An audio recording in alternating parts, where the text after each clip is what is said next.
تمام غلامان رسول جنہوں نے حضور علیہ السلام کی زیارت کی، حضور علیہ السلام سے ملاقات کی، ان سب کا یہی نظریہ ہوتا تھا کہ حضور مجھ سے زیادہ محبت کرتے. حضور کا انداز ہی ایسا تھا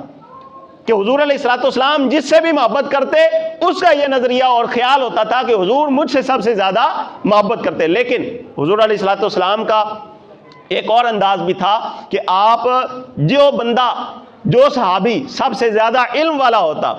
یا سب سے زیادہ متقی ہوتا، اس سے زیادہ پیار کیا کرتے تھے، اس سے آپ زیادہ پیار کیا کرتے تھے. اور یہ حضور علیہ السلام کی علم پسندی اور آپ کی تقوی پسندی ہے کہ حضور علیہ السلام اس کو زیادہ ترجیح دیا کرتے تھے.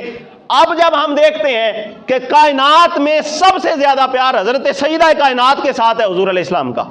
تو اس کے اندر ہمیں ایک ہی وجہ نظر آتی ہے کہ حضرت سیدہ کائنات علم میں بھی سب سے زیادہ ہے اور تقوی میں بھی سب سے زیادہ ہے. یہ حضور علیہ السلام نے تربیت فرمائی اور اس کا رنگ بھی حضرت سیدہ کائنات کی سیرت میں نظر آیا. آپ رات کے ختم ہونے پر مالک کی بارگاہ میں ہاتھ اٹھا کر عرض کرتی ہیں، مالکہ تیری رات چھوٹی ہے، تیری بندی کی عبادت کرنے سے ابھی تک جو ہے وہ اس کا دل نہیں بھرا، میں چاہتی ہوں تیری رات اتنی لمبی ہو جائے کہ تیری بندی عبادت کرتی کرتی تھک جائے لیکن تیری رات مکمل نہ ہو.